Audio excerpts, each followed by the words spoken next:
2025 நடந்த group 1 எக்ஸாமுக்கான maths answer key தான் இந்த வீடியோவில் பார்க்க போகிறோம். ஸோ மொத்தம் 25 கொஷனில் இந்த வீடியோவில் நம்ம ஒரு 5 கொஷனுக்கான எக்ஸ்ப்ளனேஷன் தான் பார்க்க போகிறோம்.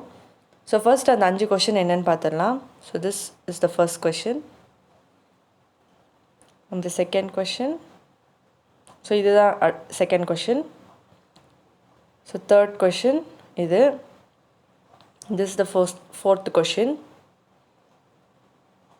இது வந்து 5வது கொஷின். ஸோ இந்த 5 கொஷினுக்கான எக்ஸ்ப்ளனேஷன் தான் இந்த வீடியோவில் பார்க்க போகிறோம். ஸோ ஃபர்ஸ்ட் கொஷின் என்ன கேட்டிருக்காங்க அப்படின்னா, டைம் அண்ட் ஒர்க்லேருந்து ஒரு கொஷின் கேட்டிருக்காங்க. So 1 man 3 women 4 boys can do a work in 96 hours. 2 men, அதாவது ஒரு ஆண் 3 பெண்கள் 4 சிறுவர்கள் நினைக்கிறேன், பையன்கள். ஸோ சிறுவர்கள் இவங்க 3 பேரும் சேர்ந்து, அதாவது ஒரு ஆணும் 3 விமனும் 4 பாய்ஸ் இவங்க எல்லாரும் சேர்ந்து ஒரு வேலையை 96 மணி நேரத்தில் முடிக்கிறாங்களாம். அடுத்து 2 men 8 boys can do it in 80 hours.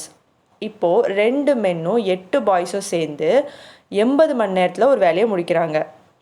2 men 3 women can do it in 120 hours. So 2 மென்னும் 3 விமனும் சேர்ந்து 120 நாளில் முடிச்சிடுறாங்க.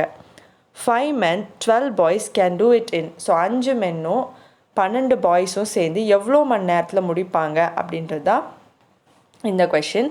ஸோ இந்த கொஷினுக்கான ஆன்சர் பார்த்துடலாம்.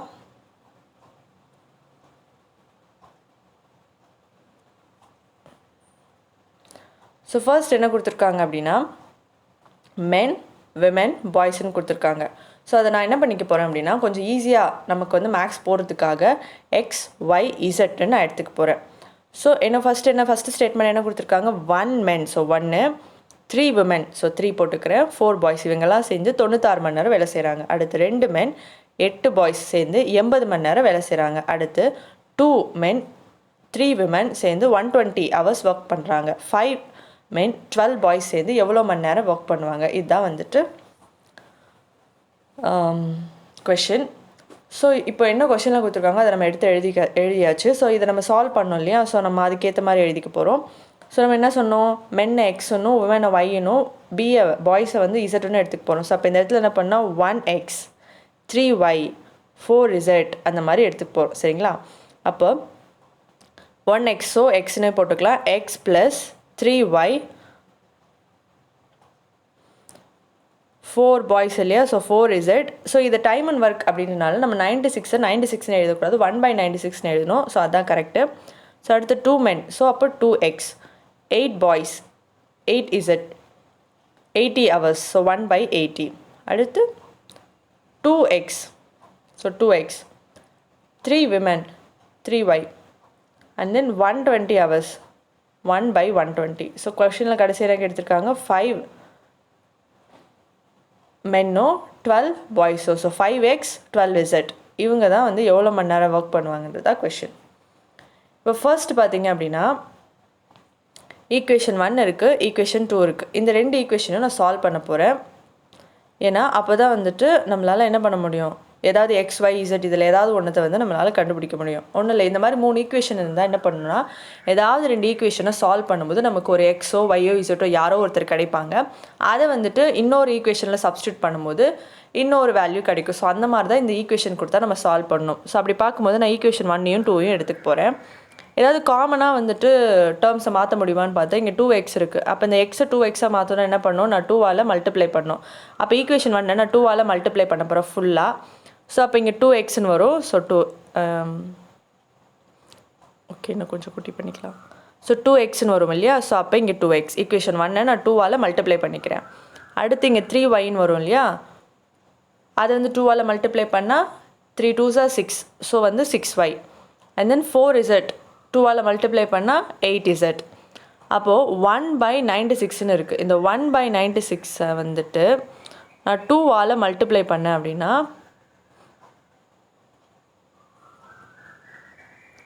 So 4 2s are 8, remaining 1, 8 2s are 16, so 48. So இப்போ 1/48 நீங்கள் போட்டுக்கிறோம். That's it. அப்போ ஈக்குவேஷன் 2 நான் அப்படியே தான் எழுதிக்க போகிறேன். ஸோ ஈக்குவேஷன் 2 என்ன இருக்குது? 2x + 8z = 1/80. So 2x + 8z = 1/80. So இங்கே வந்து y டேர்ம் இல்லை, ஸோ அதனால் நம்ம 0ன்னு போட்டுக்கலாம். ஸோ இப்போ இதை சால்வ் பண்ணணும். ஸோ சால்வ் பண்ணுறது அப்படின்னா என்னென்னா மைனஸ் பண்ணணும், சப்ராக்ட் பண்ணுறேன். ஸோ ஈக்குவேஷன் 1 2வையும் வந்து சப்ராக்ட் பண்ணுறேன். என்ன பண்ணியிருக்கோம்? ஈக்குவேஷன் 1 2வால் மல்டிப்ளை பண்ணி எழுதியிருக்கோம். அண்ட் தென் ஈக்குவேஷன் 2 அப்படியே தான் எழுதியிருக்கோம். அப்படி எழுதும் போது நமக்கு சப்ராக்ட் பண்ணும்போது 2x வந்து கேன்சல் ஆகிடுது. So 2x minus 2x 0, so அதனால் கேன்சல் ஆகுது. So 8z minus 8z 0, so 8zம் கேன்சல் ஆகிடுது. ஸோ அப்போ 6y மைனஸ் 0y அப்படின்னு போட்டால் 6y தான் கிடைக்கும். ஸோ அப்போ வந்து நமக்கு 6y = சப்ராக்ட் தானே பண்ணுறோம். ஸோ அப்போது 1/48 மைனஸ் 1/80 சப்ராக்ட் பண்ணோன்னா சப்ராக்ட் பண்ணுறதுக்கு இப்படி எழுதி வச்சுக்கணும். ஸோ இப்போ வந்து எப்படி சப்ராக்ட் பண்ணலான்னா எல்சிஎம் எடுக்க போகிறோம். ஸோ 48க்கும் 80க்கும் எல்சிஎம் எடுத்தால் 214 வரும். அண்ட் தென் ஸோ அப்போது வந்து 48 எத்தனை டைம்ஸ் போகும்? 5 டைம்ஸ். 48 × 5 = 240 கிடைக்கும். அப்போ கீழே 5ஆல் மல்டிப்ளை பண்ணால் மேலேயும் 5ஆல் மல்டிப்ளை பண்ணணும். அண்ட் தென் 80 வந்து 3 டைம்ஸ் போட்டோன்னா 240 கிடைக்கும். அப்போ மேலேயும் 3ன்னு போடணும். அப்போ 5 மைனஸ் 3 அப்படின்னு மேலே வந்துடும். அப்போ 5ல் 3 போச்சு, 5ல் 3 போச்சு அப்படின்னா 2. அண்ட் தென் 2வும் 240யும் கேன்சல் பண்ணோன்னா 120ன்னு கிடைக்கும். இப்போ இந்த 6y = 2க்கு இந்த சைட் போகும்போது டினாமினேட்டரில் மல்டிப்ளிகேஷன் அப்படின்ற ஒரு இதுவாக வந்து போகும். ஸோ அப்போது 120 × 6 போட்டோன்னா 720ன்னு கிடைக்கும். இப்போ நம்ம y அப்படின்ற ஒரு டேர்மை கண்டுபிடிச்சிட்டோம். இப்போ பார்த்தீங்கன்னா ஈக்குவேஷன் 1ஐயும் 2வையும் நம்ம சால்வ் பண்ணியிருக்கோம். ஈக்குவேஷன் 1ஐயும் 2வையும் சால்வ் பண்ணும்போது நமக்கு என்ன கிடச்சிருக்கு? y அப்படின்ற ஒரு டேர்ம் கிடச்சிருக்கு.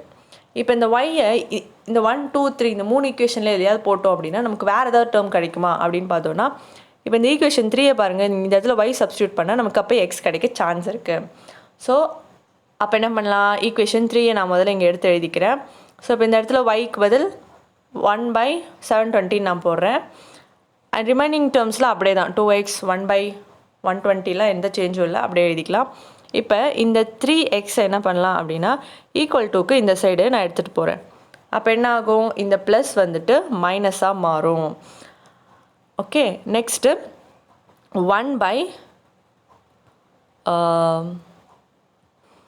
1/120 மைனஸ் 3/720. இப்போ இந்த 3யும் 720யும் கேன்சல் பண்ணோம் அப்படின்னா நமக்கு 214 கிடைக்கும். இப்போது இந்த 240க்கும் 120க்கும் எல்சிஎம் எடுத்தோம் அப்படின்னா, ஸோ ஃபஸ்ட்டு கேன்சல் பண்ணிவிட்டு மறுபடியும் எடுத்து எழுதிக்கலாம். ஸோ அப்போ இந்த 240க்கும் 120க்கும் எல்சிஎம் எடுத்தோம் அப்படின்னா 240ன்றது தான் எல்சிஎம். ஸோ இப்போ இங்கே 2 டைம்ஸ் போட்டோம் அப்படின்னா 240 கிடச்சிடும். அப்போ மேலேயும் 2, இது 1 டைம் போட்டாலே போதும். So 1, so 2 - 1 1. ஸோ அப்போ இந்த 2xல் இந்த 2 மட்டும் = 2க்கு இந்த சைட் போகும்போது டினாமினேட்டர் கீழே மல்டிப்ளிகேஷனாக போகும். அண்ட் தென் 2 × 240 போட்டோன்னா x = 1/418 வரும். இப்போ என்ன பண்ணியிருக்கோம்? ஈக்குவேஷன் 3ல் சப்ஸ்டியூட் பண்ணும்போது நமக்கு எக்ஸ்ன்ற ஒரு டேர்ம் கிடச்சிச்சா? எஸ். இப்போ இந்த எக்ஸை இந்த 3 ஈக்குவேஷனில் எதுலையாவது போட்டோம், எக்ஸ் ஆர் ஒய் ரெண்டுத்தையும் 3 ஈக்குவேஷனில் எதுலையாவது போட்டால் இசட் கிடைக்குமா பார்க்கலாமா? இந்த எக்ஸை வந்து ஈக்குவேஷன் 2ல் போட்டோம் அப்படின்னா நமக்கு இசட்டோட வேல்யூ கிடைக்கும். பட் எக்ஸையும் ஒய்யையும் ஈக்குவேஷன் 1ல் போட்டோம் அப்படின்னா நமக்கு இசட்டோட வேல்யூ கிடைக்கும். ஸோ இந்த ரெண்டில் ஏதாவது ஒரு ஈக்குவேஷனில் நீங்கள் போட்டுக்கலாம். ஸோ கொஞ்சம் ஈஸியாக இருக்கும் இல்லையா? அதனால் நம்ம ஈக்குவேஷன் 2வையும் நான் எடுத்துக்க போகிறேன். ஸோ ஈக்குவேஷன் 2, ஸோ இப்போ இந்த எக்ஸ்ன்ற இடத்துல 1/418 போடுறேன். ஸோ 2 டேபிள்ஸால் கேன்சல் ஆகும்போது 214 கிடைக்கும். இது வந்து = 2க்கு இந்த சைட் போகும்போது மைனஸாக போகும், ஏன்னா இது ப்ளஸ் டேர்ம். ஸோ 1/80 மைனஸ் 1/214 கிடைக்கும். ஸோ இந்த 80க்கும் 240க்கும் எல்சிஎம் எடுத்தோன்னா 240. ஸோ 8 3s are என்ன வரும்? 214 கிடைக்கும். ஸோ மேலே 3 - 1. ஸோ 3ல் 1 போச்சுன்னா 2. இந்த ரிமைனிங் டேர்ம்ஸ் அப்படியே எழுதிக்கலாம். ஸோ 8 வந்து = 2க்கு இந்த சைட் போகுது. ஸோ அண்ட் தென் வந்து பார்த்திங்கன்னா 2வையும் 240யும் கேன்சல் பண்ணால் 120. ஸோ 120ஐ 8ஆல் மல்டிப்ளை பண்ணோன்னா 960 அப்படின்னு கிடைக்கிது. இப்போ நமக்கு எக்ஸ் ஒய் இசட் கிடச்சிருக்கு. எப்படின்னா கொடுத்துருக்க 3 ஈக்குவேஷனில் ஈக்குவேஷன் 1ஐயும் 2வையும் சால்வ் பண்ணும்போது நமக்கு என்ன கிடச்சிருக்கு? ஒய் டேர்ம் கிடச்சிருக்கு. அப்புறம் இந்த ஒய் டேர்ம் எடுத்துகிட்டு போய் நம்ம வந்துட்டு ஈக்குவேஷன் 3ல சப்ஸ்டியூட் பண்ணும்போது எக்ஸ் டேர்ம் கிடைக்கிது. அப்புறம் இந்த எக்ஸை வந்து ஈக்குவேஷன் 2ல சப்ஸ்டியூட் பண்ணும்போது நமக்கு இசட் டேர்ம் கிடைக்கிது. ஸோ அவ்வளோதான், எக்ஸ் ஒய் இசட்டை கண்டுபிடிச்சாச்சு. இப்போ கொஷனில் நமக்கு என்ன கேட்டிருக்காங்க, 5 மென்னும் 12 பாய்ஸும் சேர்ந்து எவ்வளோ மணி நேரம் ஒர்க் பண்ணுவாங்க. இப்போ நமக்கு எக்ஸ் இசட்டோட வேல்யூ கிடச்சிருச்சு இல்லையா. ஸோ அப்போ 5x + 12z, இதில் 5x எக்ஸோட வேல்யூ என்னது 1/480, இசட்டோட வேல்யூ என்னது 1/960. இப்போ இந்த 5 டேபிள்ஸில் வந்து கேன்சல் பண்ணலாமா? 5 டேபிள்ஸில் கேன்சல் பண்ணால் 96 டைம்ஸ் போகும், 12 டேபிளில் கேன்சல் பண்ணால் 80 டைம்ஸ் போகும். இப்போ இந்த 80க்கும் 96க்கும் நம்ம எல்சிஎம் எடுத்தோம்னா 480 வரும். ஸோ 96 4 டைம்ஸ் போட்டோம், 5 டைம்ஸ் போட்டோம் அப்படின்னா 480 கிடைக்கும். 80 6 டைம்ஸ் போட்டோம் அப்படின்னா, ஸோ 8 6 48 இல்லையா. ஸோ நமக்கு ஒரு 80 × 6 டைம்ஸ் 480 கிடைக்கும். ஸோ அப்போ இங்கே மேலேயும் அதே தானே போடணும், 5 6ன்னு, அண்ட் இங்கே நடுவில் ப்ளஸ் இருக்கு இல்லையா. ஸோ 5 + 6 11. ஸோ இது அப்படியே வந்து டிவைட் பண்ணுற மாதிரி இருக்கா அப்படின்னு பார்த்தா நமக்கு டிவைட் பண்ணுற மாதிரி இது வந்து இல்லை இல்லையா. ஸோ ஒருவேளை இது டிவைட் ஆகிடுச்சுன்னா நமக்கு 1/, ஒரு ஏதாவது ஒரு நம்பர் கிடைக்கும். அது நம்ம தலைகீழி எடுக்கும்போது அந்த நம்பர் மட்டும் தானே இருக்கும். ஸோ இவ்வளோ நேரம் ஒர்க் பண்ணாங்கன்னு சொல்லிக்கலாம். பட் இங்கே வந்து கேன்சல் ஆகாத மாதிரி இருக்குது, பாயிண்டில் ஆன்சர் வர மாதிரி இருக்குது. அப்படின்றதுனால நம்ம கேன்சல் பண்ண ஈஸியாக இருக்கணுன்றதுக்காக 48/11, ஏன்னா 48/11 இருந்தால் தான் நம்மளால் டிவைடே பண்ண முடியும். ஸோ அதனால் இப்படி எழுதிக்கிறோம். அண்ட் தென் இந்த 48 வந்து 11 43 டைம்ஸ் மட்டும் தான் போகும். ஸோ மிச்சம் வந்து ரிமைனிங் 7 வந்துடும். நீங்கள் போட்டிங்கன்னா தெரியும், 11 480 போட்டோன்னா 4 டைம்ஸ் போட்டால் 48 வரும். So remaining 4 0 40. ஸோ 3 டைம்ஸ் போட்டோன்னா 33ன்னு வரும். அப்போ மிச்சம் 7 இருக்கும். ஸோ 11 43 டைம்ஸ் மட்டும்தான் டிவைட் ஆகுது, மிச்சம் நமக்கு 7 கிடச்சிருது. ஸோ அதனால் 7/11 அப்படின்னு போட்டுக்கிறோம். So that's it. இப்போ உங்களுக்கு இந்த கொஷின் வந்து புரிஞ்சிருக்கும். பட் இது கொஞ்சம் லென்த்தியான ஒரு சம்மாக போகுது இல்லையா. ஸோ எக்ஸாம் டைமில் இவ்வளோ லென்த்தாக போட்டுட்டு இருந்தால் நமக்கு டைம் தான் வந்து நிறைய வந்து கன்சியூம் ஆகும். ஸோ இப்போ இந்த கொஷினுக்கான ஆன்சர் ஆப்ஷன் 3 43 7/11 hours. ஸோ இப்போ இந்த டைம் கன்சியூம் ஆகாமல் கம்மியான டைமில் கொஞ்சம் ஃபாஸ்ட்டாக போடுறதுக்கு ஏதாவது மெத்தட் இருக்கா அப்படின்னு கேட்டிங்கன்னா அதுக்கு ஒரு மெத்தட் இருக்குது. நான் அந்த மெத்தடையும் வந்து இங்கே வந்து நான் எக்ஸ்பிளைன் பண்ண போகிறேன். சரிங்களா, கொஞ்சம் டைம் சேவ் ஆகணும் அப்படின்றதுக்காக இந்த மெத்தடையும் எக்ஸ்பிளைன் பண்ணுறேன். ஸோ ஃபர்ஸ்ட் கொடுத்துருக்க இதை வந்து நம்ம அப்படியே எழுதிக்கிறோம். இங்கே வந்து 1/96 போடல அப்படின்லாம் எடுத்துக்க வேணாம், 1/96 தான். ஸோ இந்த மெத்தடுக்கு நான் இப்படி எழுதிக்கிறேன். பட் இந்த இடத்துல 1/96 அப்படின்றது தான் கரெக்டு. பட் நம்ம வந்து கொஞ்சம் டைம் சேவ் பண்ணுறதுக்காக போடுற இந்த மெத்தடில் நான் இப்படி எழுதி வச்சுக்கிறேன். சரிங்களா, இப்போது நம்ம என்ன பண்ண போகிறோம் அப்படின்னா 96 80 120 இதுக்கு மட்டும் நம்ம எல்சிஎம் எடுக்க போகிறோம். சரிங்களா, அப்போ எல்சிஎம் எடுக்கிறோம் அப்படின்னா கமா போட்டால் நல்லா இருக்காது இல்லையா. ஸோ அதனால் கொஞ்சம் ப்ளஸ் போட்டால் நமக்கு கொஞ்சம் ஈஸியாக இருக்குன்றதுக்காக நடுவில் ப்ளஸ் போட்டுக்கிறேன். சொன்னேன் இல்லையா 1/96 எடுக்கிறது தான் கரெக்டுன்னு. ஸோ நான் இப்போது இங்கே அந்த மாதிரி தான் எடுத்து வச்சுருக்கேன். ஸோ இப்போ எல்சிஎம் எடுக்கிறது நமக்கு கொஞ்சம் ஈஸி இல்லையா. 96 80க்கு நீங்கள் தனியாக இந்த மாதிரி போட்டு 96 அப்படின்னு சொல்லிட்டு போட்டு எல்சிஎம் எடுத்தீங்க அப்படின்னா உங்களுக்கு 480 கிடைக்கும். ஸோ 96 5 டைம்ஸ் 480 80 × 8 6 48 இல்லையா. ஸோ 480. ஸோ 12 4 டைம்ஸ் போட்டோன்னா 48 கிடைக்கும் இல்லையா. ஸோ அப்புறம் ஒரு 0 ஆட் பண்ணிக்க வேண்டாம், 480. ஸோ அவ்வளோதான், எல்சிஎம் எடுத்தாச்சு. ஸோ கீழே 5ஆல் மல்டிப்ளை பண்ணால் மேலேயும் 5 இல்லையா. ஸோ கீழே 3 6ஆல் போட்டால் மேலேயும் 6, கீழே வந்து 4 போட்டால் மேலேயும் 4 இல்லையா. ஸோ 5 + 6 + 4. இப்போ தான் வந்து நீங்கள் நல்லா நோட் பண்ணணும். என்ன பண்ண போகிறோம் அப்படின்னா இந்த 68க்கு 5ம் 80க்கு 6ம் 120க்கு 4ன்னு எடுத்துக்க போகிறோம். ஸோ 68க்கு 5 80க்கு 6 120க்கு 4. ஏன் இப்படி எடுத்துக்கிறோன்னா இப்போ இந்த பெரிய பெரிய நம்பர் 96 80 120லாம் பெரிய நம்பராக இருக்குது. அதை வந்துட்டு நம்ம வந்து சால்வ் பண்ணும்போது கொஞ்சம் எல்சிஎம்மும் பெருசாக போகும். இப்போ 5 6 4ன்னு எடுத்துக்கிட்டோம் அப்படின்னா நமக்கு சால்வ் பண்ண கொஞ்சம் ஈஸியாக இருக்கும். பார்க்கலாமா, இதெல்லாம் ஒரு டக்குன்னு ஒரு 2 ஸ்டெப்பில் முடிஞ்சிடும். பட் இந்த மெத்தடில் பார்த்தோன்னா ஸ்டெப்ஸ் அதிகமாக இருக்குது இல்லையா. ஸோ பார்க்கலாமா.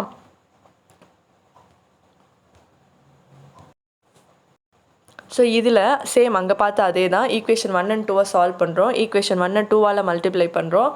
இங்கே வந்து 5 அப்போ 5 2s ஆர் ஏன்னா ஈக்குவேஷன் 2 இந்த பக்கம் இருக்கிறதையும் மல்டிப்ளை பண்ணோம். அங்கே என்ன பண்ணோம் 1/96 × 2 போட்டோம், கேன்சல் பண்ணோம் இல்லையா. இப்போ இங்கே 5 × 2s ஆர் 10ன்னு வரும். ஸோ இங்கே 10. ஸோ மற்றதெல்லாம் சேம், அங்கே மல்டிப்ளை பண்ணோம் இல்லையா 2வால், அதே வேல்யூ தான். அடுத்து 2வை நம்ம அப்படியே தானே எழுதிக்கிறோம். ஸோ அதே மாதிரி எழுதிக்கிறோம். ஸோ 2xம் 8zம் கேன்சல் ஆயிடுது. 6y = 4. ஏன்னா 10 இங்கே சப்ராக்ட் தானே பண்ணுறோம். ஸோ 10 - 6 வந்து 4 தான் கிடைக்கும். 6y = 4. இப்போ y = 4/6. ஏன்னா ஈக்குவல் டுக்கு இந்த சைட் போகும்போது டிவிஷனில் வந்துடும். மல்டிப்ளிகேஷன் ஈக்குவல் டுக்கு இந்த சைட் போகும்போது என்ன வரும் டிவிஷன், ஏன்னா 6 × y அந்த மாதிரி தானே அர்த்தம்.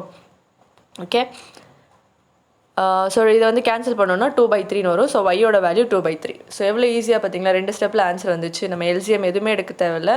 பட் அங்கே என்ன பண்ணோம் அப்படின்னா நம்ம எல்சிஎம்லாம் எடுத்துகிட்டு இருந்தோம் இல்லையா. 48க்கும் 80க்கும், ஸோ 48க்கும் 80க்கும் எல்சிஎம் எடுத்தோம். ஸோ தட் 240 அப்படின்னு. ஓகே, இப்போ நம்ம நெக்ஸ்ட்டு இப்போ இங்கே வந்து நம்ம எல்சிஎம்மே எடுக்க தேவையில்ல, டக்கு டக்குன்னு வேலை முடிஞ்சிச்சு. இப்போ என்ன பண்ண போகிறோம், ஒய்யோட வேல்யூ நமக்கு இப்போ கிடச்சிருக்கு இல்லையா. இப்போ இந்த ஒய்யோட வேல்யூ நம்ம எதில் போட்டோம், ஈக்குவேஷன் 3ல் போட்டோம். சேம் இங்கேயும் அதே தான் பண்ண போகிறோம். ஈக்குவேஷன் 3ல் ஒய்யோட வேல்யூ நம்ம சப்ஸ்டியூட் பண்ண போகிறோம். இங்கே ஒய்யோட வேல்யூ என்னது 2/3. அப்போ இந்த 2/3ல் பாருங்கள் 3 3யும் கேன்சல் ஆகுது. ஸோ அப்போ 2 மட்டும்தான். அப்போ இந்த 2வை இந்த சைடு எடுத்துகிட்டு போகிறோம். ஸோ 4 - 2ன்னு வரும். ஸோ 4 - 2 நமக்கு 2 தான் கிடைக்கும். ஸோ இப்போ இந்த ஈக்குவல் டூக்கு இந்த சைடு இந்த 2 எடுத்துகிட்டு போனோன்னா /2ன்னு வரும். ஸோ x = 2/2ன்னு வரும். ஸோ கேன்சல் பண்ணால் 1. பார்த்தீங்களா, எக்ஸோட வேல்யூ எவ்வளோ ஈஸியாக கிடச்சிச்சு. ஸோ நெக்ஸ்ட்டு எக்ஸை வந்து ஈக்குவேஷன் 2ல் வந்து சப்ஸ்டியூட் பண்ண போகிறோம். ஈக்குவேஷன் 2ல் பார்த்தீங்கன்னா எக்ஸோட வேல்யூ என்னது 1ன்னு போட்டுக்கலாம். Next 8z = 6. இப்போ இந்த 2 ஈக்குவல் டுக்கு இந்த சைட் போச்சுன்னா மைனஸ்ன்னு வரும். ஸோ -2, 6ல் 2 போச்சு அப்படின்னா 4. அண்ட் தென் இந்த 8 ஈக்குவல் டுக்கு இந்த சைட் போகும்போது 8 டிவிஷனில் வரும். ஸோ 4யும் 2வையும் கேன்சல் பண்ணால் 1/2ன்னு கிடைக்கும். ஸோ இப்போ நமக்கு இசட்டோட வேல்யூவும் கிடச்சிச்சு. ஸோ x, y, z இப்போ இந்த 3 வேல்யூவும் நமக்கு கண்டுபிடிச்சி வச்சுட்டோம். நெக்ஸ்ட் இப்போ கொஸ்டின் என்ன கேட்டிருக்காங்க, 5x + 12z. அப்போ எக்ஸோட வேல்யூ 1, இசட்டோட வேல்யூ 1/2. ஸோ கேன்சல் பண்ணும்போது 2 6 are 12. ஸோ 6. ஸோ 5 + 6 11. ஸோ இப்போ இந்த இடத்துல நம்ம கொஞ்சம் ஈஸியாக போட்டோம் இல்லையா. ஸோ அதனால் இந்த இடத்துல ஒரு பாயிண்ட் நம்ம நோட் பண்ணணும். என்னென்னா 11/418 போட்டால் தான் நமக்கு ஆன்சர் வரும். ஏன்னா நம்ம ஸ்டார்டிங்கில் எல்சிஎம் என்ன எடுத்தோம் 480. அப்போ 11 480ஆல் நம்ம எடுத்து அந்த எல்சிஎம்மால் டிவைட் பண்ணணும். ஸோ 11/480 நம்மளால் டிவைட் பண்ண முடியல. அப்போ தலைகிலி எடுத்துக்கோங்க. 480 / 11 இருந்தால் தான் நம்மளால் டிவிஷன் பண்ண முடியும். ஸோ டிவிஷன் பண்ணோம் அப்படின்னா 43 7/11 ஹவர்ஸ்ன்னு வரும். ஸோ இப்போ இந்த இடத்துல நம்ம ஏன் இந்த மாதிரி தலைகிலி எடுத்துகிட்டு இருக்கோம் அப்படின்னு பார்த்தீங்கன்னா, நீங்கள் நார்மலாக டைம் அண்ட் ஒர்க் சம் போட்டிருந்தீங்க அப்படின்னா கடைசியாக நமக்கு இந்த மாதிரி ஈக்குவேஷன்லாம் சால்வ் பண்ணி வர ஆன்சரில் நமக்கு ஆன்சரு 1/ல தான் கிடைக்கும் இல்லையா. 1/, ஏதோ ஒரு நம்பர் கிடைக்கும், 10ஓ ஏதோ ஒன்று. இப்போ நம்ம இது என்ன பண்ணுவோம், நெக்ஸ்ட் ஸ்டெப்பில் 10 days அப்படின்னு எழுதிப்போம் இல்லையா. நார்மலாக நமக்கு இந்த ஏயும் பியும் சேர்ந்து எவ்வளோ மணி நேரம் வேலை பார்த்தாங்க அப்படின்ற ஒரு சம்மெலாம் இருக்கும் இல்லையா. அப்படி பார்க்கும்போது கடைசியாக நம்ம வந்து இந்த மாதிரி 1/10ல் தான் நமக்கு கிடைக்கும். அது நம்ம தலைகிலி எடுக்கும்போது 10 days கிடைக்கும் இல்லையா. ஸோ சேம் கான்செப்ட் தான் இங்கேயும் பண்ணுறோம். என்ன இங்கே வந்து டிவைட் பண்ணவே முடியாது நம்மளால். ஸோ அது கஷ்டமாக இருக்கும் இல்லையா. 11 எப்படி டிவிஷனில் பெரிய நம்பரும் மேலே சின்ன நம்பரும் இருந்தால் எப்படி நம்மளால் டிவைட் பண்ண முடியும். ஸோ அதனால் அந்த ஸ்டெப்பை நம்ம இங்கேயே எடுத்துட்டு அதுக்கப்புறம் டிவைட் பண்ணி அப்படியே டேரெக்டாக வந்து அந்த நம்பராகவே நமக்கு கிடச்சிருது. இல்லைனா நமக்கு டிவிஷன் பண்ணுறது இந்த இடத்துல ஈஸியாக இருந்துச்சு அப்படின்னு வச்சுக்கோங்களேன். 1/2 அப்படின்னு எனக்கு கிடைக்கிதுப்பா. 1/2 அப்படின்னா இப்போ இதெல்லாம் தலைகீழ் எழுத்துனா 2 days இல்லை 2 hours அப்படின்னு நான் போட்டிருப்பேன். டிவிஷனே இங்கே கஷ்டமாக இருக்குன்றப்போ அது நான் இந்த இடத்துலையே அந்த ஸ்டெப் எடுத்துக்கிறேன். தலைகீழே நான் இங்கேயே எடுத்துக்கிறேன். ஓகே, ரெண்டும் ஒன்று தானேப்பா. இப்போ ஒரு வேளை இது கேன்சல் ஆச்சு அப்படின்னா நமக்கு என்ன ஆகும், சும்மா வச்சுப்போமே ஒரு எக்ஸாம்பிள். கேன்சல் ஆச்சுன்னா 1/2. ஸோ அப்போ 480 / 11 வச்சுக்கிறோம். சும்மா ஒரு எக்ஸாம்பிளுக்கு கேன்சல் ஆச்சுன்னா இங்கே தலைகீழி எடுத்துகிட்டு கேன்சல் ஆச்சுன்னா நம்ம டேரெக்டாக 2 கிடச்சிரும், 2 hours அப்படின்னு. புரியும் நினைக்கிறேன். புரியலனா திரும்ப ஒரு வாட்டி பார்த்துக்கோங்க. ஸோ நெக்ஸ்ட்டு இன்னொரு கான்செப்ட் இருக்குது இந்த இடத்துல, அதையும் நான் எக்ஸ்பிளைன் பண்ணிடுறேன். ஸோ டைம் அண்ட் ஒர்க்கில் இங்கே ஒரு ஃபார்முலா இருக்கும் இல்லையா. Time = total work / efficiency. இப்போ நம்ம என்ன கேட்குறாங்க, இவங்க 2 பேரும் சேர்ந்து எவ்வளோ மணி நேரம் வேலை பார்ப்பாங்க அப்படின்றத கேள்வி. அப்போ நம்ம முதல்ல எடுத்த அந்த டோட்டல் ஒர்க் அப்படின்றது என்னென்னா, முதல்ல எடுத்த அந்த எல்சிஎம் அப்படின்றது அந்த டோட்டல் ஒர்க். எஃபிஷியன்சி என்னென்னா இவங்க 2 பேரும் சேர்ந்து செய்கிறது தான் வந்துட்டு இங்கே எஃபிஷியன்சி. அப்போ 48/11 அப்படின்றது தான் கரெக்டாக இருக்கும். அப்படி போட்டிங்கன்னா உங்களுக்கு இந்த ஆன்சர் கிடச்சிரும். ஸோ அந்த 48/11 இருக்கா. ஸோ இந்த ஸ்டெப்பு ஏன் இப்படி வருது அப்படின்னா இந்த கான்செப்ட்னால தான். நமக்கு டைம் வேணும் அப்படின்னா total work divide by efficiency. So concept புரியணுன்றதுக்காக தான் இதையும் நான் எக்ஸ்பிளைன் பண்ணேன். பட் உங்களுக்கு வந்து இதெல்லாம் எனக்கு தேவையில்லை, ஒரு மாதிரி குழப்புற மாதிரி இருக்குது அப்படின்னா ஒன்றும் இல்லை. எதையுமே இப்போ நான் சொன்ன எந்த கான்செப்ட்டுமே உங்களுக்கு தேவையில்லை. நார்மலாக இதை பாருங்கள், இதை டிவைட் பண்ண முடியுமா? முடியாது. அப்போ நான் தலையில் எடுத்துக்கிறேன், ஸோ தட் எனக்கு ஈஸியாக டிவைட் ஆகும். அவ்வளோதான். இப்போ நான் சொன்ன இது புரிஞ்சாலே போதும். கான்செப்ட் புரியலனா ஒன்றும் பிரச்சனை இல்லை, இதை மட்டும் புரிஞ்சுக்கோங்க. டிவிஷன் பண்ண முடியாது, ஸோ எனக்கு இப்படி இருந்தால் தான் ஈஸியாக இருக்கும் டிவிஷன் பண்ண, நான் இப்படி எடுத்துக்கிறேன். That's it. Okay, shall we move on to the next question. So அடுத்த கேள்வி பார்க்கலாமா? நம்மளோட இதில் நெக்ஸ்ட் கொஷினாக என்ன இருக்குது? Okay, so second question, the diagonal of a rectangle is thrice its smaller sides. இப்போ ஒரு ரெக்டாங்கிள்னா இதுதான் ரெக்டாங்கிள், இது ஒரு டயக்னல்னா அப்போ இதுதான். இந்த டயக்னல் பார்த்தீங்கன்னா 3 times ஸ்மாலர் சைடா. அப்போ இதில் இந்த ரெக்டாங்கிளில் ஸ்மாலர் சைடு யார் அப்படின்னா இந்த பிரெத்து தான் வந்து ஸ்மாலர் சைடு. அப்போ இந்த பிரெத்து வந்து 3 times தான் என்னது டயக்னல் அப்படின்னு சொல்கிறாங்க. ஒரு செவ்வகத்தின் மூலை விட்டமானது அதன் குறுகிய பக்கத்தின் 3 மடங்காக உள்ளது. இந்த இடத்துல குறுகிய பக்கம்ன்றது இதுதான் தான் குறுகிய பக்கம், பிரெத்து தான் குறுகிய பக்கம். பாருங்கள், நீளமும் பெருசாக இருக்குது, டயக்னலும் கொஞ்சம் பெருசாக தான் இருக்குது. பிரெத்து தான் பார்க்க ஒரு ரெக்டாங்கிளாக குட்டியாக இருக்குது. அப்போ ஸ்மாலர் சைடு அப்படின்றது பி. அது வந்து எப்படி இருக்கா, ஒரு diagonal of a rectangle is thrice. ஒரு டயக்னல் வந்து 3 times பிரெத்துக்கு ஈக்குவல் அப்படின்னு வந்து ஃபஸ்ட்டு இந்த ஸ்டேட்மெண்ட் வந்து நமக்கு சொல்லுது. The diagonal of rectangle is thrice. Diagonal of a rectangle is thrice its smaller size. Smaller size அப்படின்றது breadth அப்படின்னு ஒரு ஸ்டேட்மெண்ட் கொடுத்துட்டு அடுத்து என்ன கேட்குறாங்க, லென்த்துக்கும் பிரெத்துக்கும் உள்ள ரேஷியோ என்ன அப்படின்னு கேட்குறாங்க. ஸோ இந்த கொஸ்டின் பார்க்கலாம்.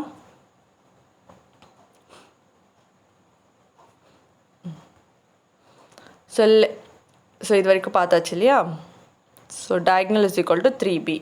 இப்போ எல்லுக்கும் பிக்கும் உள்ள ரேஷியோ என்னன்னு கேட்குறாங்க. ஸோ நார்மலாக நமக்கு டயக்னலோட ஃபார்முலா தெரியும் இல்லையா, d is equal to root of l square plus b square. அந்த ஃபார்முலா தான் இப்போ இந்த கொஸ்டினுக்கு நமக்கு ஹெல்ப் பண்ண போகுது சால்வ் பண்ண. ஸோ இப்போ இங்கே d ஸ்கொயர்னு போட்டோம் அப்படின்னா l square plus b square இப்படியும் இந்த ஃபார்முலாவை நம்ம மாற்றி எழுதிக்கலாம் இல்லையா. So d square is equal to l square plus b square. ஏன்னா இப்போ d ஸ்கொயர் அப்படின்றத நான் வந்து dன்னு எழுத போகிறேன் அப்படின்னா என்ன பண்ணுவோம், இந்த இடத்துல ரூட்டாக மாற்றுவோம் இல்லையா. ஸோ அதுதான் நெக்ஸ்ட். இப்போ டியோட வேல்யூ என்ன தெரியும், 3bன்னு தெரியும் இல்லையா. டியோட வேல்யூ என்னது 3b. அப்போ 3bயை இதில் போட்டு சப்ஸ்டியூட் பண்ணுறோம். ஹோல் 3b ஹோல் பவர் 2ன்னு போடணும். நீங்கள் வெறும் 3b ஸ்கொயர் அப்படின்னு போட்டிங்கன்னா இந்த இடத்துல நீங்கள் தப்பு பண்ணிவிடுவீங்க. Okay, so 3b square is equal to l square plus b square. இப்போ இந்த 3b ஹோல் ஸ்கொயர் பண்ணலாமா, 3 3s are 9. அப்புறம் இந்த b ஸ்கொயர் அப்படியே தான் வரும் இல்லையா, b into b square. Next remaining இருக்கிறது அப்படியே எழுதிக்கிறோம். இப்போது இங்கே பார்த்தீங்கன்னா இந்த b இருக்கு இல்லையா, இந்த பியை வந்து ஈக்குவல் டுக்கு இந்த சைடு எடுத்துகிட்டு போகும்போது இந்த ப்ளஸ் என்ன ஆகிடும், மைனஸாக மாறிடும். ஸோ 9b ஸ்கொயர்லேருந்து ஒரு b ஸ்கொயரை மைனஸ் பண்ணோன்னா 8b ஸ்கொயர்னு கிடைக்கும். So 8b square is equal to l square. இப்போ நமக்கு கேட்டது l/bக்கு மட்டும் எங்களுக்கு ரேஷியோ கொடுங்க அப்படின்னு கொஸ்டினில் கேட்டிருக்காங்க. அப்போ இதை எப்படி மாற்றி எழுதணும் அப்படின்னா எல்லுக்கு கீழே b போகிற மாதிரி மாற்றி எழுதணும் சரிங்களா. அப்போ l square divided by b ஸ்கொயர்னு எடுத்து எழுதும்போது இங்கே வந்து 8 மட்டும்தான் மிச்சம் இருக்கும். இந்த எல்லுக்கு பக்கத்தில் எதுவுமே இல்லைன்னா 1 இருக்குன்னு அர்த்தம். அப்போ அந்த 1 இங்கே கீழே வருது அப்படின்னு வச்சுக்கோங்க. ஸோ 8 டிவைடட் பை 1ன்னு மீனிங், 8 டிவைடட் பை 1. இப்போ நம்ம முன்னாடியே சொல்லணும் இங்கே l ஸ்கொயர் போட்டிருக்காங்க. ஸோ வந்து இந்த l ஸ்கொயர் இந்த சைட் போடணும் அப்படின்னா என்ன பண்ணால் இதுக்கு ஒரு ரூட் எடுத்துக்கலாம். அப்போ இங்கே l ஸ்கொயர் போட தேவையில்லை சரிங்களா. அப்போ l டிவைடட் பை b அப்படின்னு எடுத்துக்கும் போது இந்த சைட் ரூட் அப்படின்னு நம்ம மாற்றிக்கிறோம். ஆர் நீங்கள் இப்படியும் எடுத்துக்கலாம். எப்படின்னா நான் 2 பக்கமும் இந்த பக்கமும் நான் ஸ்கொயர் ரூட் எடுக்கிறேன் அப்படின்னு நீங்கள் எடுத்துக்கலாம். ஸ்கொயர் ரூட் எடுக்கும்போது என்ன ஆகும், இங்கே எல் 2 வாட்டி இருக்குது. அப்போ ஸ்கொயர் ரூட்லேருந்து வெளியே வந்துடும். ஸோ l/b அப்படியும் நீங்கள் எடுத்துக்கலாம். ஓகே, இப்போ 8 வந்து ஸ்கொயர் ரூட்லேருந்து எப்படி வெளியே எடுக்கலாம். So 2 2s are 4, 4 2s are 8. இப்போ இங்கே 2 2 இருக்கு இல்லையா. ஸோ அதை வந்து வெளியே எடுத்துட்டோம் அப்படின்னா ஒரு 2வாக நமக்கு கிடைக்கும். அப்போ மிச்சம் இந்த 2 வந்து ரூட்குள்ளே தான் இருக்கும். So √2 divided by 1. ஸோ 1 எத்தனை டைம் போட்டாலும் வெளில அதே தானே, 1 × 1 1 தானே. ஸோ அதுவும் வெளியே வந்துடுச்சுன்னு அர்த்தம். ஏன்னா 1 டேபிள் எப்படி போடுவோம், 1 × 1 நமக்கு 1 தானே கிடைக்கும். ஸோ அப்படி போட்டு வெளில எடுத்துட்டோம் அப்படின்னு ஞாபகம் வச்சுக்கோங்க. Next L divided by B வந்து L is to B is equal to 2 × √2 divided by 1. அதை எப்படி எழுதிக்கலாம், 2 × √2 is to 1. அவ்வளோதான். இந்த question is also complete. So ஆப்ஷனில்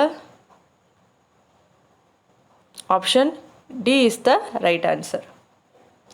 So next question.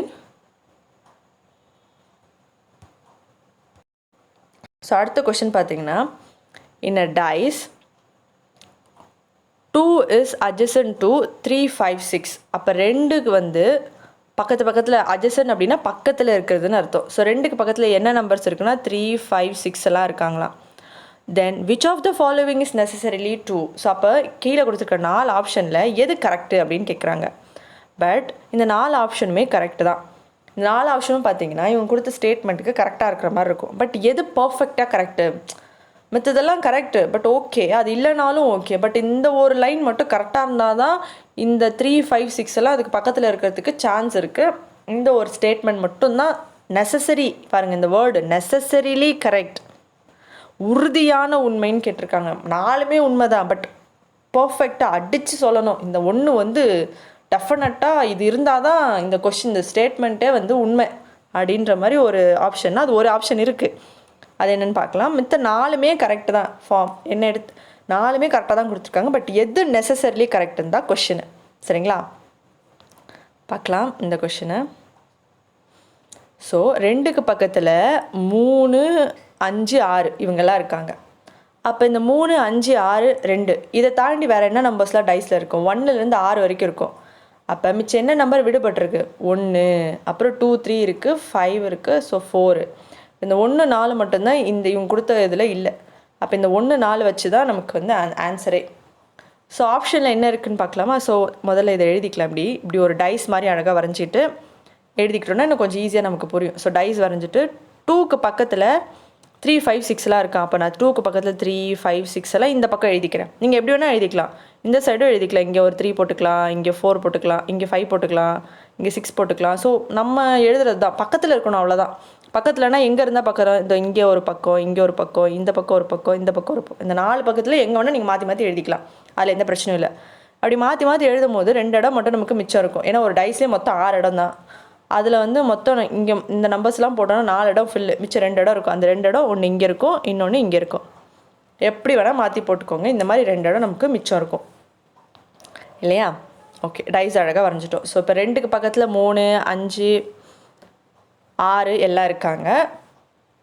கொஷினில் சொன்ன மாதிரி மிச்சம் என்ன இருக்குது பார்த்தீங்கன்னா 1, 4 பற்றி கொஷினில் எதுவுமே சொல்லலை. சரிங்களா, பட் அந்த 4 ஆப்ஷனை வச்சு பார்க்கணும் எது வந்து பர்ஃபெக்டாக கரெக்டுன்னு. ஃபஸ்ட் ஆப்ஷன் பார்த்தீங்கன்னா 3 is adjacent to 6. 3 வந்து 6க்கு பக்கத்தில் இருக்கா. இப்போ நான் வரைஞ்சதில் 6க்கு பக்கத்தில் இல்லை, பட் 6க்கு பக்கத்தில் வர வாய்ப்பு இருக்கா. ஆமாம், எங்கே வேணால் நான் வரையலான்னு சொன்னேன். இந்த 4 பக்கத்தில் 4 இடத்துல எங்கே வேணால் வரையலாம். அப்போ 6 நான் இங்கே வரைஞ்சிக்கிட்டேன் அப்படின்னா 3, 6, 5 நான் இந்த மாதிரி வரைஞ்சிக்கிட்டேன். 6 நான் அங்கே வரையல. அப்போ 2க்கு பக்கத்தில் தானே 6 வருது. அப்போ பார்க்கும்போது 3க்கு பக்கத்துலேயே 6 வர மாதிரி நம்ம வரைஞ்சிக்கலாம். அப்போ first option is also correct அப்படின்ற மாதிரி இருக்குது. அடுத்த ஆப்ஷன் சியை பாருங்கள். 2 is adjacent to 4. இப்போ மிச்சம் இருக்கிற இந்த 1, 4 வந்துட்டு நான் இங்கே வரைகிறேன். மிச்சம் வந்து 1, 4 இருக்குது. அந்த 1, 4 ஒன்று இங்கே வரையலாம், இல்லை இங்கே வரையலாம். சப்போஸ் நான் 1, 4 இங்கே 4 இங்கே 1 இப்படியும் வரைஞ்சிக்கலாம் இல்லையா. அப்படி வரையும்போது 2க்கு பக்கத்தில் 4 வர வாய்ப்பு இருக்கான இருக்குது. அப்போ சியும் கரெக்டாக தான் இருக்குது. Option D 2 is adjacent to 1. இப்போ இந்த 4யும் 1யும் இப்படியும் எழுதிக்கலாம். இங்கே நான் 1 இங்கே 4 நான் போட்டுக்கலாம். அப்போ 2க்கு பக்கத்தில் 1 இருக்கானா 1 இருக்குது. அப்போ ஆப்ஷன் ஏசிடி எல்லாமே கரெக்டாக இருக்குது. பட் நெசசரிலி எது கரெக்டாக இருக்கணும். அப்போ வந்து பாயிண்ட்டுக்கு வருவோம். என்ன கொடுத்துருக்காங்க, option B 1 is adjacent to 4. இதை எக்ஸ்பிளைன் பண்ண முன்னாடி நான் ஒன்று சொல்கிறேன். என்னென்னா, இப்போ இந்த 2க்கு பக்கத்தில் 3, 5, 6ன்னு இருக்காங்க. சரிங்களா, அப்போ இந்த 2க்கு 1, 4 தான் ஆப்போசிட் சைடாக இருக்கும். இல்லை ஆர் 1 வந்து ஆப்போசிட் சைடாக இருக்கலாம். 4 அல்லது 1 இது ரெண்டுத்தில் யாரோ ஒருத்தர் 2க்கு ஆப்போசிட் சைடாக இருக்க போகிறாங்க இல்லையா? அல்லது நெக்ஸ்ட் என்னென்னா, அப்போ யாரோ ஒருத்தர் ஆப்போசிட்டாக இருக்கணும் அப்படின்னா ஒருத்தர் கண்டிப்பாக ஆப்போசிட்டாக இருப்பாங்க. அப்போது 2க்கு 4 அல்லது 1 ஆப்போசிட்டாக இருக்க போகிறாங்க.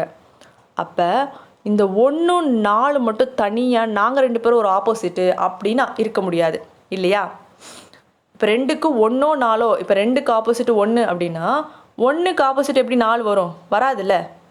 ஆர் 2க்கு ஆப்போசிட் நான் 4ன்னு எடுத்துக்கிறேன்னா 1க்கு ஆப்போசிட் 4 வராது. ஏன்னா அந்த 4 2க்கு ஆப்போசிட்டாக இருக்குது. இப்போ 1க்கு நான் ஆப்போசிட் நான் 2ன்னு எடுத்துக்கிட்டாலும் 1க்கு ஆப்போசிட் 4 வராது. பிகாஸ் அந்த 1 2க்கு ஆப்போசிட்டாக இருக்குது. கொஞ்சம் குழப்பறேன்னா மறுபடியும் வீடியோ பாருங்கள். ஸோ புரியுதா? 1 4 அவங்க தனியாக போயிட்டு நாங்கள் 2 பேரும் ஒரு ஆப்போசிட்டு அப்படின்னு அவங்க சொல்லவே முடியாது. ஏன்னா இப்போ இவங்க கொடுத்துருக்க கண்டிஷன் படி 3 5 6 பக்கத்தில் இருக்காங்கன்னா மிச்சம் இருக்கிற 2ல் யாரோ ஒருத்தர் 2க்கு ஆப்போசிட்டாக கண்டிப்பாக இருப்பாங்க. அப்போ 2 தனியாக போய் ஆப்போசிட்டாக இருக்க வாய்ப்பே இல்லை. அப்புறம் 1 4 எப்படி தான் இருந்தாங்கணும்? இங்கே இருக்கிறதே ஒரு 2 இடம் தான் இருக்குது. இங்கே ஒரு இடம், இங்கே ஒரு இடம். அப்போ 1 4 எப்படி தான் இருந்தாங்கணும்? பக்கத்து தான் இருந்தாங்கணும். எப்படி எதிர் இருக்க முடியாது. வேறு எப்படி வேணால் போட்டு பாருங்களேன். வேறு எப்படி வேணாலும் இப்போ 3 4 5 6 வேறு எந்த சைடு 2க்கு பக்கத்தில் இருக்கிற மாதிரி மாற்றி நீங்கள் எழுதி பார்த்தாலும் 1 4 பக்கத்தில் இருக்கிற மாதிரி தான் அந்த 2 இடமும் மிச்சமாக நமக்கு கிடைக்கும். அப்போ 1 4 தான் நெசசரிலி ட்ரூவாக இருக்குது. உறுதியான உண்மையாக யார் இருக்காங்க அப்படின்னா 1 4 நமக்கு பக்கத்தில் இருந்தால் மட்டும்தான் இந்த 2க்கு பக்கத்தில் 3 5 6 இவங்கெல்லாம் வருவாங்க. ஓகே, உங்களுக்கு புரிஞ்சிருக்கும்னு நினைக்கிறேன். சப்போஸ் இப்போ நீங்கள் கொடுத்த எக்ஸ்ப்ளனேஷன் எனக்கு சுத்தமாக புரியலை, எனக்கு இது எப்படி நான் வந்து எக்ஸாமில் இப்படி ஒரு கேள்வி கேட்டால் நான் பதில் சொல்கிறது அப்படின்னு கேட்டிங்கன்னா உங்களுக்கும் நான் ஒரு விளக்கம் வச்சுருக்கேன். பார்க்கலாமா அந்த விளக்கத்தை? என்னென்னா, இப்போ இங்கே என்ன நம்பர்ஸ் கொடுத்துருக்காங்க? 2, இதுக்கு பக்கத்தில் 3 5 6. இப்போ மிச்சம் மீதி நம்பர் என்ன நம்பர் இருக்குது? மிச்சமாக என்ன நம்பர்? 1லேருந்து 6 வரைக்கும் தான் டைஸில் இடமே இருக்குது, நம்பர்ஸும் இருக்குது. அப்போது மிச்சம் என்ன நம்பர்ஸ் இருக்குது? 1 2 3 4 5 6. இப்போது 2 போச்சு, 3 4 6 போச்சு. சாரி, 2 3 5 6 இவங்கெல்லாம் போயிட்டாங்க. மிச்சம் இந்த 1 4 மட்டும்தான் நமக்கு மிச்சம் இருக்குது. 1 4 மிச்சம் இருக்கிற அந்த மாதிரி ஏதாவது ஒரு ஆப்ஷன் இருக்குன்னா இது மட்டும்தான். பி ஆப்ஷனில் மட்டும்தான் 1 4 2 பேர் சேர்ந்து இருக்கிறாங்க. அந்த கொஷினில் இல்லாத நம்பர் 1 4 ஆப்ஷனில் இங்கே மட்டும்தான் இருக்குது. அப்போ இதுதான் கரெக்ட் ஆன்சர். நீங்கள் இப்படியும் எடுத்துக்கலாம். கண்டிப்பாக இது கரெக்டாக தான் இருக்கும். மற்றதில் பார்த்தீங்கன்னா 1 மட்டும் இருக்கும், 4 இருக்காது. 4 மட்டும் இருக்கும், 1 இருக்காது. ஓகே, அப்போ த கரெக்ட் நெசசரிலி ட்ரூ அப்படின்றது 1 இஸ் adjacent to 4. ஏன்னா 1 4 ஆப்போசிட்டாக இருக்காது. சரிங்களா? அப்போ அது பக்கத்தில் தான் இருந்தாகணும். இதுதான் நெசசரி ட்ரூ இந்த கண்டிஷனுக்கு. 2க்கு பக்கத்தில் இவங்கெல்லாம் இருக்கணும் அப்படின்னா நாங்கள் 2 பேரும் பக்கத்தில் இருந்தால் தான் நீங்கள்லாம் 2க்கு பக்கத்தில் இருக்க முடியும் அப்படின்ற மாதிரி ஒரு ஸ்டேட்மெண்ட். ஓகே, இப்போ இந்த கொஷினும் உங்களுக்கு புரிஞ்சிருக்கும். நெக்ஸ்ட்டு, இது கொஞ்சம் ஈஸியான கொஷின் தான். இப்போது ரோ இருக்கு, இப்படி எழுதுனா அது வந்து காலம், இப்படி எழுதுனா அது ரோ. அந்த ரோவில் 5 பெண்கள் உட்காந்துருக்காங்களா? 5 girls are sitting in a row. 5 பேர், 1 2 3 4 5. ஸோ 5 பேர் வந்துட்டு ஒரு ரோவில் உட்காந்துருக்காங்க. சரி, முதல் ஸ்டேட்மெண்ட் இதாக சொல்லுது. அடுத்து, Rosie is not adjacent to Sivasakthi and Abi. ஒரு ரோசின்னு ஒரு பொண்ணு இருக்குப்பா, அதை நான் 6ன்னு எடுத்துக்கிறேன். சிவசக்திக்கும் அபிக்கும் இவங்க 2 பேர் இருக்காங்க. இவங்க பக்கத்தில் ரோசி கண்டிப்பாக உட்கார மாட்டான். அதுதான் அடுத்த statement. Rousey is not adjacent to Sivasakthi and Abhi. Rosy வந்து சிவசக்திக்கும் அபிக்கும் பக்கத்தில் இல்லை அப்படின்றாங்க. அப்போ இப்படி எழுதக்கூடாது இல்லையா? ரோசி சிவசக்திக்கும் அபிக்கும் பக்கத்தில் இல்லை. Okay, Anuradha is not adjacent to Sivasakthi. இப்போ இந்த இடத்துல அனுராதா வருவானா? அவளும் வரமாட்டா. ஏன்னா Anuradha is not adjacent to Sivasakthi. ஒன்று அவள் இங்கே வரலாம், இல்லைனா அனுராதா இங்கே வரலாம். ஏன்னா அவள் அனுராதா சிவசக்தி பக்கத்தில் உட்கார மாட்டா. ஓகே, கண்டிப்பாக சிவசக்தி பக்கத்தில் இந்த இடத்துலையும் இங்கே இருக்கிற இந்த இடத்துலையும் அனுராதா வரமாட்டா. ஏன்னா அவள் பக்கத்தில் உட்கார மாட்டா அப்படின்றது அடுத்த statement. Okay, Anuradha is not adjacent to Sivaranjani. So அப்போ அனுராதா இங்கே வரலாம் ஆர் இங்கே வரலாம். Rosy is adjacent to Monica. இப்போது ரோசின்னு ஒரு பொண்ணு இருக்கா. ஸோ இதில் இது யாராவது ஒருத்தர் அழிச்சிக்கலாம். சரி 2 பேருமே அழிச்சிக்கலாம். ரோசி அப்படின்றவ வந்து மோனிகா பக்கத்தில் உட்காந்துருக்கான். ரோசி இஸ் adjacent to மோனிகானா ரோசி பக்கத்தில் யார் இருக்கான்னா மோனிகா இருக்காங்க. ஸோ அடுத்த கேள்வி பார்க்கலாம். Monica is at the middle இந்த ரோ. ஸோ மோனிகா வந்து மிடில் உட்காந்துருக்காளாம். ஸோ அப்போ இங்கே வரக்கூடாது இல்லையா மோனிகா. அப்போ எங்கே வரணும் மோனிகா? மிடில் தான் உட்காந்துருக்கா. ஓகே, பட் மிடில் இருந்தால் இந்த ஒரு கேப் எதுக்கு? மிடில்னா உட்காந்துட்டா மோனிகா. அப்போ மோனிகாவுக்கு இந்த பக்கம் ரோசி இருக்கணும் இல்லை இந்த பக்கம் ரோசி இருக்கணும் இல்லையா? மோனிகா பக்கத்தில் தான் ரோசி உட்காருவேன். அப்போ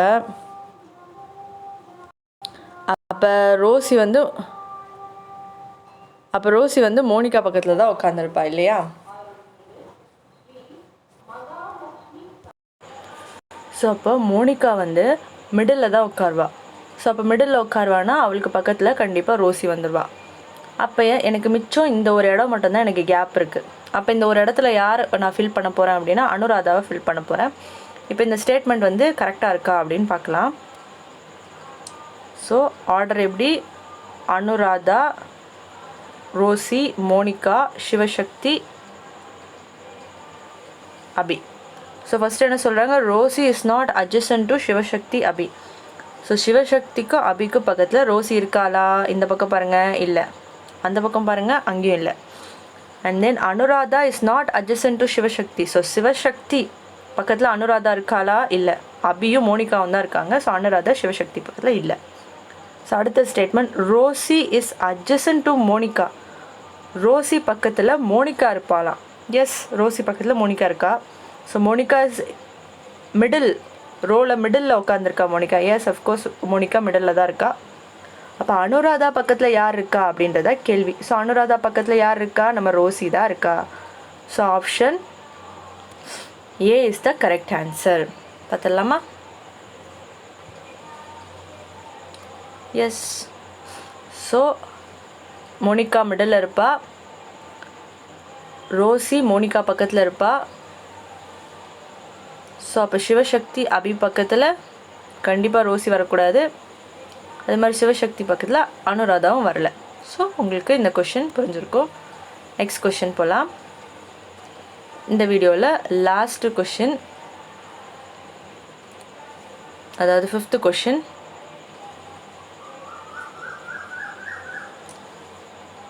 ஸோ 5th கொஷின் என்ன கொடுத்துருக்காங்க? 5 men 9 ஹவர்ஸில் 20 நாளில் வேலை அதாவது 8 ஆண்கள் 9 மணி நேரம் வேலை பார்த்து ஒரு வேலையை 20 நாளில் முடிக்கிறாங்க. 12 men 10 மணி நேரம் வேலை பார்த்து அந்த வேலையை எவ்வளோ நாளில் முடிப்பாங்கன்றது தான் கேள்வி. Okay, a man working 9 hours a day complete a piece of work in 20 days. In how many days can 12 men working for 10 hours a day complete the same piece of work? So கொடுத்துருக்கிறத நம்ம first எடுத்து எழுதிக்கலாம். men, hours, days. First லைனில் என்ன கொடுத்துருக்காங்க? 8 men 9 மணி நேரம் வேலை பார்த்து 20 நாளில் ஒரு வேலையை முடிக்கிறாங்க. 12 men 10 மணி நேரம் வேலை பார்க்குறாங்க. ஸோ அப்போ அவங்க எத்தனை நாளில் வேலையை முடிப்பாங்கன்றதா கேள்வி. ஸோ இந்த கேள்விக்கான ஃபார்முலா பார்த்தீங்கன்னா PhD டிவைடட் பை W. இந்த ஃபார்முலா தான் டைம் அண்ட் ஒர்க்கில் அடுத்த கேள்வி இது. ஸோ இந்த ஃபார்முலா தான் இந்த கொஷினுக்கு. ஸோ ஃபார்முலாவில் நமக்கு W மட்டும், ஃபார்முலாவில் இருக்கிற இந்த W மட்டும் கொஷினில் கொடுக்கல. ஸோ அப்போ நம்ம PhD மட்டும் எடுத்துக்க போகிறோம். So PhD is equal to PhD, அதாவது இது 1 எடுத்துக்கணும். P1 H1 D1 P2 H2. Okay, so அப்போ நம்ம ஃபஸ்ட் எழுதிடலாமா? ஸோ 8 men, அப்போது P என்னதுன்னா 8, 9 hours, ஸோ அப்போ H என்னது 9, 20 days, அப்போ D என்னது 20. நெக்ஸ்ட் இது இங்கே பர்சன் வந்து 12, ஹவர்ஸ் வந்து 10, இங்கே D கொடுக்கல, அதை தான் நம்ம வந்து கண்டுபிடிக்கணும். ஸோ இப்போ இதை வந்து ஈக்குவல் டூக்கு இந்த சைட் கொண்டு போயிடலாம். 12ஐயும் 10ஐயும் ஈக்குவல் டூக்கு இந்த சைடு எடுத்துகிட்டு போயிடலாம். ஸோ டிவிஷனில் வந்துடும். இப்போ வந்து கேன்சல் பண்ணுறோம். 4 3s are 12, 4 2s are 8. சரிங்களா? ஸோ வந்து கேன்சல் ஆகுது. நெக்ஸ்ட்டு 3 டேபிளில் 3s are 9. ஓகே, நெக்ஸ்ட் இந்த 0வும் 0வும் கேன்சல் ஆகும். இப்போ ரிமைனிங் நமக்கு என்ன இருக்குது? 2 3 2. So 2 2s are 4, 4 3s are 12. So 12 days அப்படின்றது தான் நமக்கான ஆன்சர். ஸோ கொஷினில் yes, option D is the right answer. ஸோ நம்ம 5 கேள்வியும் பார்த்தாச்சு. It's over. ஸோ ஃபர்ஸ்ட் கொஷினுக்கான answer option C. So next கொஷினுக்கான ஆன்சர் ஆப்ஷன் டி. இந்த கொஷினுக்கான answer option B. For this question, Rosie is our answer. 12 days is our answer. So நீங்கள் நோட்டில் காப்பி பண்ணிக்கணும் அப்படின்னா காப்பி பண்ணிக்கோங்க.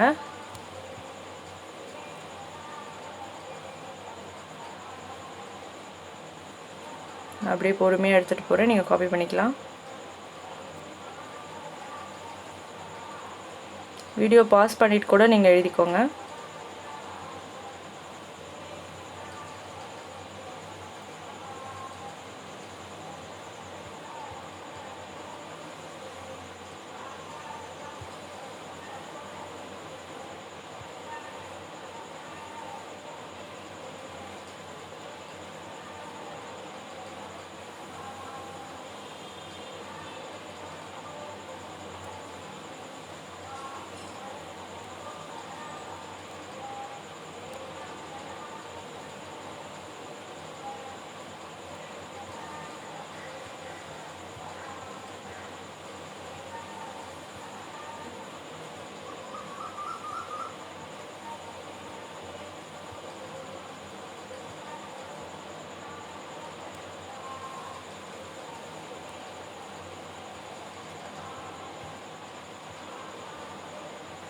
Question number 2.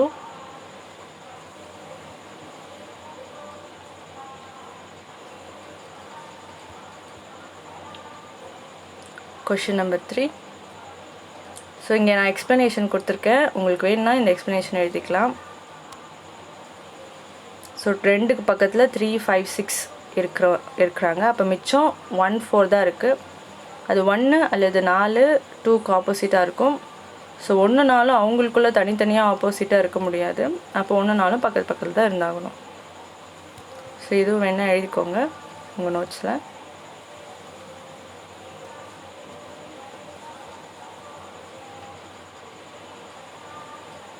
Okay, thanks for வாட்சிங்.